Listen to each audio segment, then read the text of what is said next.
नमस्कार. श्री स्वामी समर्थ. मित्रांनो, आजच्या व्हिडिओमध्ये आपण फार महत्त्वाची गोष्ट पाहत आहोत. पती पत्नीचं लग्न झाल्यानंतर त्यामध्ये पती पत्नीचं नातं हे भारतीय संस्कृतीनुसार किंवा रीतिरिवाजानुसार आपण पाहतो. जे चांगले संसार पती पत्नीचे आहेत त्यामध्ये याच्यावर आपली संस्कृती संपूर्ण टिकून असते.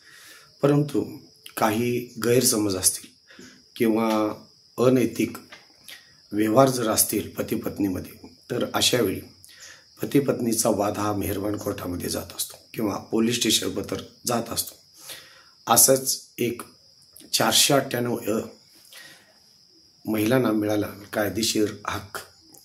ज्यावेळी एखाद्या स्त्रीचा पती आणि पतीचे नातेवाईक, सासू सासरे असतील, नणंद भावजा असेल, दीर असेल, ही जर छळ करत असेल तर पत्नीला 498 खाली केस करण्याचा पोलीस स्टेशनला अधिकार प्राप्त झालेला आहे. मित्रांनो, जर आपण बघितलं असाल तर स्त्रीला कायद्यानं संरक्षण मिळणं हे गरजेचं आहे.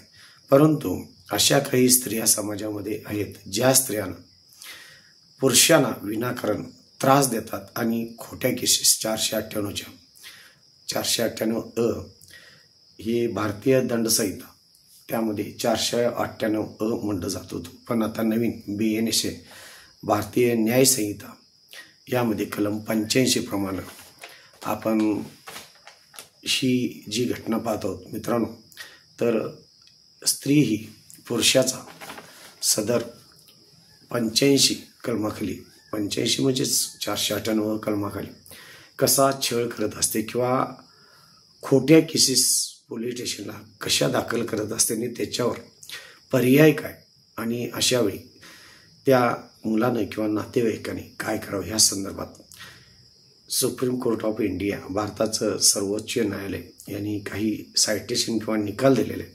त्या निकालाच्या अधिकाराखाली किंवा आधिपत्याखाली आपण सदर केसमधून निर्दोष मुक्त होऊ शकतो. मित्रांनो, ज्यावेळी पती पत्नीमध्ये वाद होतो आणि पत्नी घर सोडून जाते आणि सदर प्रकरण पती पत्नीचं मेहरबान कोर्टामध्ये दावे किंवा केसेस प्रलंबित असतात, त्यावेळी पत्नीही पतीला आणि पतीच्या नातेवाईकांना त्रास द्यायचा म्हणून खोटी केस दाखल करत असते. आणि ह्यातनं जर आपल्याला निर्दोष मुक्तपणे सुटायचं असेल तर महत्त्वाची गोष्ट म्हणजे ज्यावेळी पोलीस स्टेशनमधून मुलग्याला किंवा मुलग्याच्या नातेवाईकांना फोन येतो की तुमच्याविषयी असं तुमच्या सुनेनं किंवा तुमच्या पत्नीनं 498 केस दाखल केलेला आहे, त्यावेळी पूर्णपणे मुलग्याची किंवा नातेवाईकांची मनामध्ये भीती निर्माण झालेली असते. अशावेळी तुम्ही अजिबात भिवून जाऊ नका. सदरच्या केसेस चौकशी केल्याशिवाय कोणत्याही पोलीस स्टेशन तुम्हाला अटक करू शकत नाही. संपूर्ण केसचा साक्षी पुरावे हे सुरुवातीला पाहिल्यानंतरच तुम्हाला अटक करायची का नाही हे पोलीस स्टेशन ठरवत असते. मित्रांनो, ज्यावेळी फोन येतो त्यावेळी तुम्ही सदर पोलीस स्टेशनला भेट देऊन तुमचं जे काय म्हणणं असेल, जबाब असेल, हा तुम्ही पोलीस स्टेशनला देऊ शकता.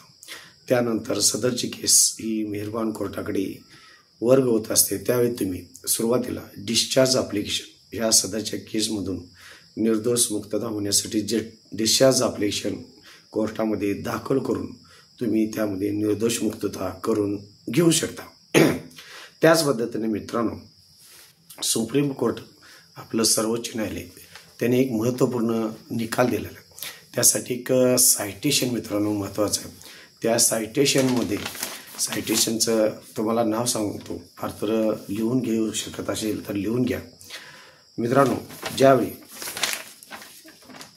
कैलासबेन महेंद्रभाई पटेल वर्सेस महाराष्ट्र शासन सदरची केस हे नवीनच आता 2024चं सायटेशन आहे. ह्या सायटेशनमध्ये सुप्रीम कोर्टानं अशा पद्धतीनं निकाल दिला आहे, कुठलीही 498ची पूर्वीचे 498 किंवा आताचं BNS 85 प्रमाणे जर केस दाखल झालेले असेल तर अशा केसमध्ये महत्त्वाची घटना मागितलेली पैशाची रक्कम किंवा त्या मुलगीचा झालेला छळ ह्याचे साक्षी पुरावे पूर्णपणे सिद्ध होत नाहीत तोपर्यंत कुठल्याही व्यक्तीला सदर केसमध्ये अडकता येणार नाही आणि सदरची केस फेटाळून लावण्यात आलेली आहे. सदरच्या केसमध्ये सासूनं ही सुनेवर केस दाखल केलेली होती.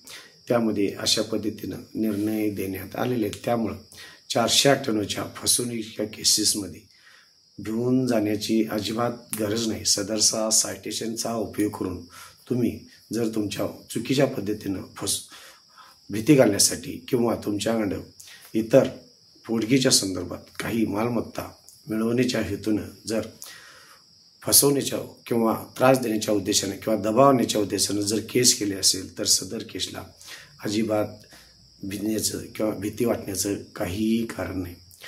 मित्रांनो, असंच चॅनल माझं पाहत राहा. थोडी तुम्हाला कायदेशीर माहिती मिळत जाईल. माझ्या चॅनलला सबस्क्राईब करा, लाईक करा, शेअर करा. धन्यवाद.